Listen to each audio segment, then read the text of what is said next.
म्हणून मी जेवणच केलं नाही काही. तुमच्यासाठी करू का काहीतरी? नाही नको, आम्ही बाहेरच खाऊन येतो काहीतरी. जा जा. तुम्ही चला ना काकू. नको अरे, मी आज घरीच आराम करते. तुम्ही या जाऊन. तुम्हाला तरी असा वेळ कुठे मिळतोय कधी? मग कुठे जायचं?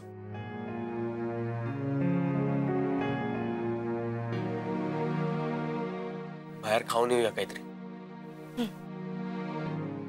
काकू आलोच आम्ही. जा जा, बिंदास जा.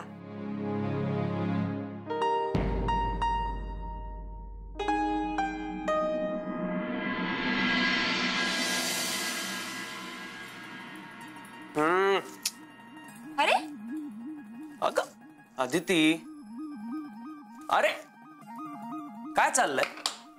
मी तयारी करतेय. हा ते दिसतंय. आपल्याला एकत्र जायचंय ना बाहेर. ठीक आहे, आवरून घे. एक मिनिट. मस्करी करत होते ना. पण खरंच काकू म्हणाले ते किती खरं आहे ना. हा इतका मोकळा वेळ आपल्याला एरवी कधीच मिळत नाही ना.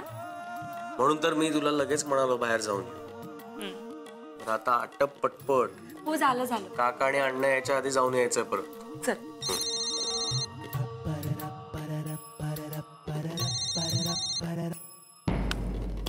जय, अरे फोन वाजतोय, उचल ना. कोणाचा फोन आहे? जुईचा. अरे मग उचल ना. खूप नर्वस असेल रे ती. उचल. पण मी तिला सांगितलंय ना आता सगळं.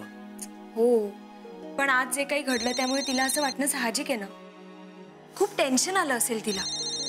त्यात उद्या तिचं पहिलं प्रेझेंटेशन आहे आणि ही जबाबदारी तुझी आहे. पप्पांना खूप विश्वास आहे रे तुझ्यावर आणि तिच्यावर. त्यामुळे प्लीज फोन उचल.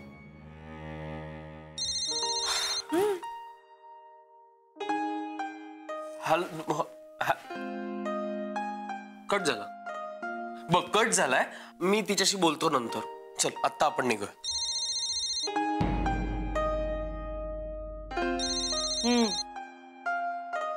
अरे उचल. हॅलो, हा बोल ग जुई, काय झालं? जय, मला खूप टेन्शन आलंय. कसलं टेन्शन? मी तुला सगळं सांगितलं ना. सगळं व्यवस्थित होणार आहे. पण आज जे झालं तेच उद्या झालं तर? आज जे झालं ते शेवटचं. उद्या असं काही होणार नाही अशी मला खात्री आहे. जुई, हे बघ, सगळं व्यवस्थित होणार आहे. आतापर्यंत जे काही घडलं ना, जी काही निगेटिव्हिटी मनात येते ना, ती सगळी विसरून जा. काय ग, निघाला नाहीत अजून? नाही, जयला जुईचा फोन आला ना म्हणून थांबलोय. पण म्हणजे काही प्रॉब्लेम नाही ना? नाही, जुईचं प्रेझेंटेशन आहे ना उद्या आणि पहिल्यांदाच ती प्रेझेंटेशन देते. त्यामुळे त्याची सगळी जबाबदारी जयवर आहे. बरोबर, म्हणूनच थांबलोय. ठीक आहे.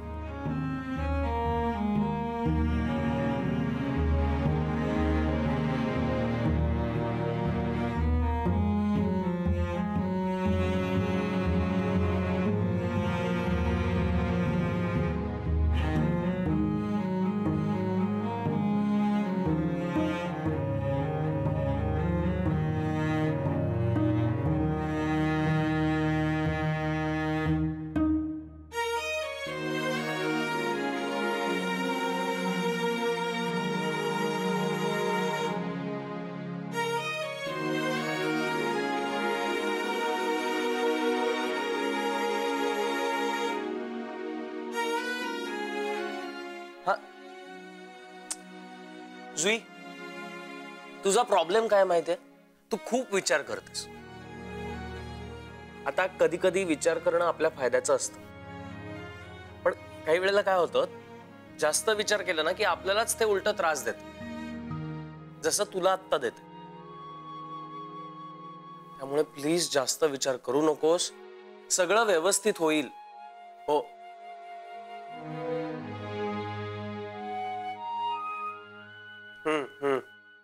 बरोबर आहे.